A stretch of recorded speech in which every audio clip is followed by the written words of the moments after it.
Guys ഇപ്പോൾ 8 മണിയായി. അപ്പോൾ നമ്മുടെ നാട്ടിലുള്ള അമ്പലത്തിൽ ഉത്സവമാണ്. സോ നമ്മൾ അങ്ങോട്ടേക്ക് പോവുകയാണ്. ഞാൻ അവിടെ പോയിട്ട് നമ്മുടെ നാട്ടിലെ അമ്പലവും കാര്യങ്ങളൊക്കെ കാണിച്ചു തരാം. ഗൈസ് അങ്ങനെ കുഞ്ഞിപ്പള്ളി എത്തിയിട്ടുണ്ട്. എന്നെ അച്ഛൻ ഇവിടെ ആക്കി തന്നിട്ട് അച്ഛൻ പോയി. ഇപ്പോൾ ഞാൻ തറവാട്ടിൽ പോയിട്ട് അവിടെ നിന്ന് ബാഗൊക്കെ വെച്ചിട്ട് ഒന്ന് ഫ്രഷ് ആയിട്ട് വേണം അമ്പലത്തിലേക്ക് പോകാൻ.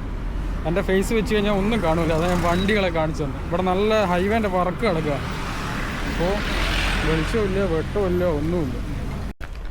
ഗൈസ് ഞങ്ങളങ്ങനെ ഇതേ അമ്പലത്തിലേക്ക് പോവാണ്. എൻ്റെ കൂടെ ഇതേ 3 എണ്ണം ഉണ്ട്. ഇരുട്ടാന്നല്ലോ ഈശ്വരൻ. കാണുന്നുണ്ടോ നിങ്ങൾ? ആരും കാണുന്നില്ല. ഞാൻ കാണിച്ചു ആരൊക്കെയുള്ളതെന്നുള്ളത്. ഗൈസ് അങ്ങനെ അമ്പലത്തിൻ്റെ എൻട്രീൻ്റെ അടുക്കെത്തി. നമ്മൾ ഇവിടെ കുറേ ലൈറ്റൊക്കെ വെച്ച് ഡെക്കറേറ്റ് ചെയ്തിട്ടുണ്ട്. ഇതേ കണ്ടോ ഗൈസ്. ഞാൻ ഇപ്പോൾ നൈറ്റ് മോഡ് ഇട്ടുകൊണ്ട് കുറച്ചുകൂടെ വെളിച്ചം കണ്ടോ നിങ്ങൾ. അപ്പോൾ ഇതേ നമ്മളിത് അമ്പലത്തിൻ്റെ ഉള്ളിലേക്ക് പോകാണ്. ഉള്ളിലല്ല, നമ്മൾ ആ ഒരു റോഡിലേക്കാണുള്ളത്. ഇനിയിപ്പോൾ കുറച്ച് മുന്നോട്ട് പോയാൽ അമ്പലത്തിലേക്ക് എത്തും. അതിൻ്റെ അമ്പലത്തിൻ്റെ സൈഡിലൂടെയുള്ള ഡെക്കറേഷനാണ് നിങ്ങൾ ഈ കാണുന്നത്. ഇതേ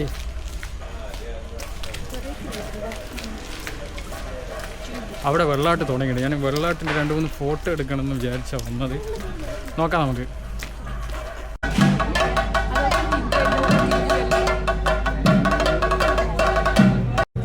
അമ്പലത്തിൽ എത്തിയിട്ടുണ്ട്. തെയ്യം കണ്ടി ചമയ്ക്കുന്നേ ഉള്ളൂ. അപ്പോൾ നമുക്ക് എന്തായാലും നല്ലൊരു കറ കാണിച്ചു.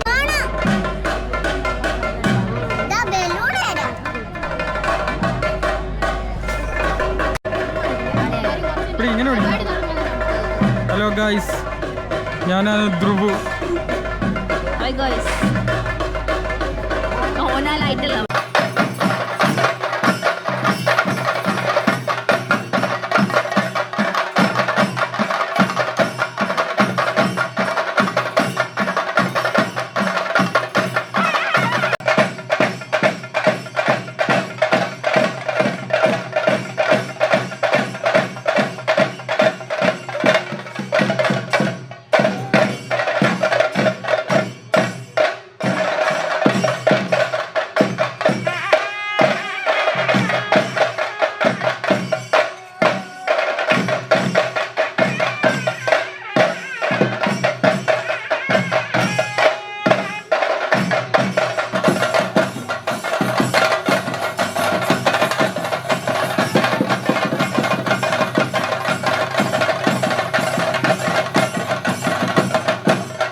എങ്ങനെയാണെന്നുള്ളത് ഞാൻ കാണിച്ചു തരാം.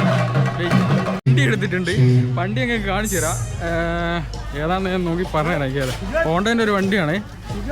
അപ്പോൾ മോനെ ഇതാണ് വണ്ടി. എങ്ങനെയുണ്ട് സാധനം? എങ്ങനെയുണ്ട്? ഹോണ്ടേൻ്റെ CB 350 ആണ് കേട്ടോ. അപ്പോൾ ഇതിൻ്റെ റിവ്യൂ ഞാൻ എന്തായാലും ചെയ്തിടാം എങ്ങനെയുണ്ട് എന്നുള്ളത്. ഗൈസ് ഇവിടെ ഗാനമേള തുടങ്ങി. അവിടെ തുടങ്ങിയിട്ടുണ്ട്. ഇനിയിപ്പോൾ പറയുന്നൊന്നും കേൾക്കാൻ പറ്റൂല. ഗൈസ് പരിപാടിയൊക്കെ കഴിഞ്ഞ് നേരെ വീട്ടിലേക്ക് പോകുന്ന വഴിക്ക് ഫുഡ് കഴിക്കണം. ഫുഡും കഴിച്ചിട്ട് വേണം പോകാൻ. നമ്മൾ പുതിയ വണ്ടി എടുത്തിട്ട് പുതിയ വണ്ടിയിലുള്ള പോക്കാണ്. നമുക്ക് നോക്കാം എന്താ സ്ഥിതി എന്നുള്ളത്.